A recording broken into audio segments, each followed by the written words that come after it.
Yoshihiro Togashi once drew a self-portrait for an art exhibition in Tokyo, portraying himself as a small dog, lying flat on his back with a pillow propping up his drawing hand, while the caption read, "Currently, I can only draw in this position."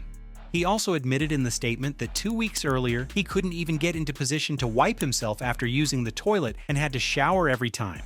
That was the same body that produced 411 chapters and sold 100 million copies. Yet the man who created it all can't even sit in a chair. By the end of this video, you'll understand how the machine that published his masterpieces is the same one that is destroying him.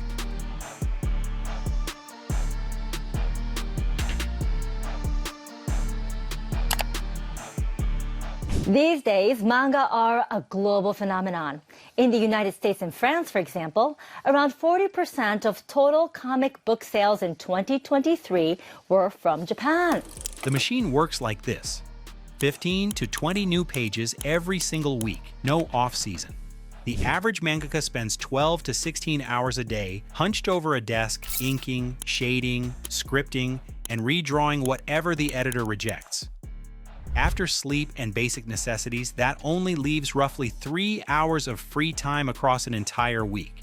That posture does something specific to the human body over time. The discs between the vertebrae compress and lose their cushioning. The muscles that support the spine weaken from holding the same position for years, and nerve damage sets in as the spinal column slowly deteriorates. The longer it continues, the worse it gets. And it doesn't just reverse on its own. And the pay is just as brutal. A new mangaka earns roughly $35 to $100 per page. So a 20-page weekly chapter can pay as little as $700 before taxes, assistant salaries, and studio rent. The real money comes from royalties on collected volume sales, but those only kick in after extremely high thresholds, which means serialization has a built-in trap. Creators can't afford to stop, while publishers have no financial reason to let them rest. The grind is the business model. Yoshihiro Togashi walked into this machine in 1990 at 24 years old with a series called Yu Yu Hakusho, and it exploded. 78 million copies, a hit anime adaptation. He was one of Weekly Shonen Jump's biggest names before he turned 30. Most channels will tell you his health problems started with Hunter x Hunter. That's not wrong, but it's not the full story. His body started breaking down years before Gone Freaks ever existed. In 1993, something inside Togashi had already cracked.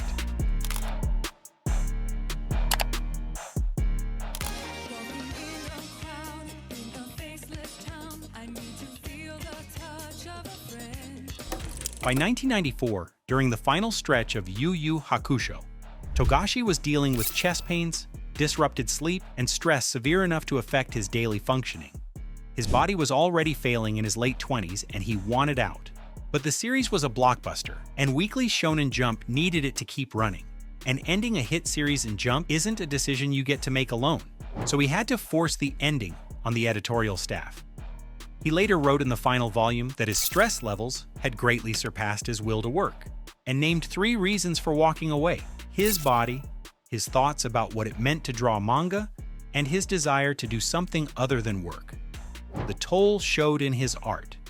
Characters got loose, backgrounds went sparse, and panels that would have been meticulous earlier in the run came out looking like rough drafts. He tried taking his characters in new creative directions, but Jump's editors turned him down. "I didn't have the strength, physically and mentally, to keep doing the same thing over and over," he wrote. So he let his assistants go and finished the manuscripts alone, because managing a team became its own source of stress. The chapters came out worse for it, but at least they were his, and here's the thing that should make you angry. Togashi told Jump the job was destroying him. He named it Body, Mind, and Spirit. You'd think he'd never go back, and for a while he didn't.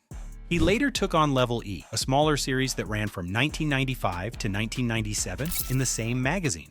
But in this industry, a creator who just handed Shueisha 78 million copies carries expectations that don't expire. The financial structure of serialization meant weekly output was still his only reliable income, and the editorial appetite for another blockbuster from Togashi never went away.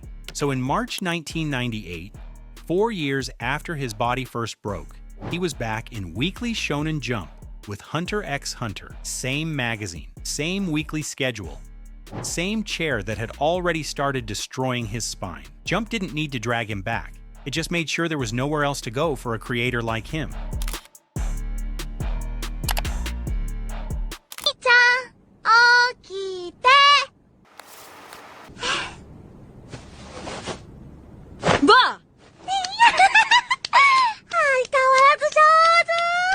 For its first 8 years, Hunter x Hunter ran like a normal weekly title. The Hunter Exam, Heaven's Arena, York New City, Greed Island. The early arcs are some of the best shonen storytelling ever put to paper. It got a 62-episode anime in 1999, then a 148-episode reboot by Madhouse in 2011, plus OVAs, theatrical films, video games, and merchandise. By 2015, Hunter x Hunter was one of the most valuable properties in Weekly Shonen Jump's lineup. But behind the numbers, the cracks had been showing for years. Since 2006, a pattern had locked in, roughly 10 chapters, then silence for months, sometimes years. And over the years, the breaks grew longer because the body wasn't stabilizing between them. It was deteriorating. The longest gap stretched from November 2018 to October 2022, nearly 4 years without a single new chapter. In 28 years of serialization, Togashi has published 411 chapters. Not because he's slow, not because he lost interest, but because the same weekly grind that squeezed every page out of his body never built a way to protect it. Fans created the Hiatus chart, a community-run tracker that maps every week of Weekly Shonen Jump in blue or red, published or missed. Since 2006, there is more red than blue, and every red square is a week his body couldn't do what the schedule required. And the whole time, the franchise kept expanding without him. Stage plays ran in Tokyo and Osaka in 2025. 2 new video games launched in the past year. And just recently, on June 28, 2026, the series crossed 100 million copies in circulation. The IP generates revenue whether Togashi can hold a pencil or not. Think about what that means. While all of this is happening, the man behind it is drawing from his bed, trying to figure out how to finish a single panel. どうも皆さん、こんにちは。ハンターハンターを書いている富樫義弘です。ここがですね、私の仕事場で、だいたいここでですね、ネームを考えたり、あとそれから原稿を書いたりしてるわけなんですけれども。Back in July 2022, Togashi put it into words. He released a statement for the Puzzle exhibition, his first solo art show at the Mori Arts Center Gallery in Tokyo. Over 350 original manuscripts and illustrations spanning 35 years of work were on display. But the part people remember isn't the art, it's what Togashi wrote. Translated by Anime News Network, his words were blunt. I was unable to sit in a chair for 2 years, which made me unable to draw. And then, just 2 weeks before writing this message, I couldn't get into position to wipe my butt and had to take a shower every time I pooped. It takes 3 to 5 times longer for me to do everyday movements. Alongside the statement was that self-portrait, a small dog on its back, pillow under its head, pen in hand, drawing at the angle you'd use to read a book before bed. Not artistic license, a literal depiction of the only position his body allows. The creator of one of the most acclaimed manga franchises in history draws lying down because sitting upright causes more pain than he can endure, and none of it was sudden, which is what makes this harder to sit with. His former assistant Kunio Agino had confirmed years earlier that the back pain stretched all the way from the Yu Yu Hakusho era, and back in 2016 in a Shonen Jump author comment, Togashi had written that he could still draw lying down in his 20s. But even that was becoming harder. A month after the exhibition statement, he tweeted that his symptoms had not improved and that he had devoted a lot of time to treatment and recovery, all while still working on chapter drafts from bed. By December 2022, Shueisha formally announced that Hunter x Hunter would no longer follow weekly serialization. The schedule that broke him finally admitted it couldn't use him the same way anymore. And then came the moment that made everything undeniable. In November 2023, Togashi went on Japanese television and revealed he had prepared 4 possible endings for Hunter x Hunter. 3 are still in play. The 4th was a contingency in case he dies before finishing the series, and in it, Gon's granddaughter catches the same fish he caught at the start of the story, but refuses to become a hunter. because she doesn't want to leave the people she loves the way her grandfather did. He shared its details publicly and apologized in advance. By 2024, he needed surgery.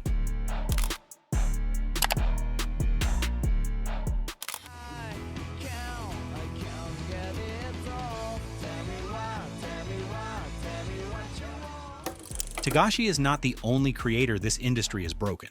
Kentaro Miura, who created Berserk, died in May 2021 at 54 from acute aortic dissection. Eiichiro Oda, the creator of One Piece, has spoken about collapsing from exhaustion and still drawing while connected to IV drips. This isn't bad luck.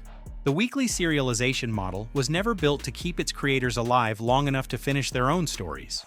It was built to keep magazines full. And here's what I keep coming back to.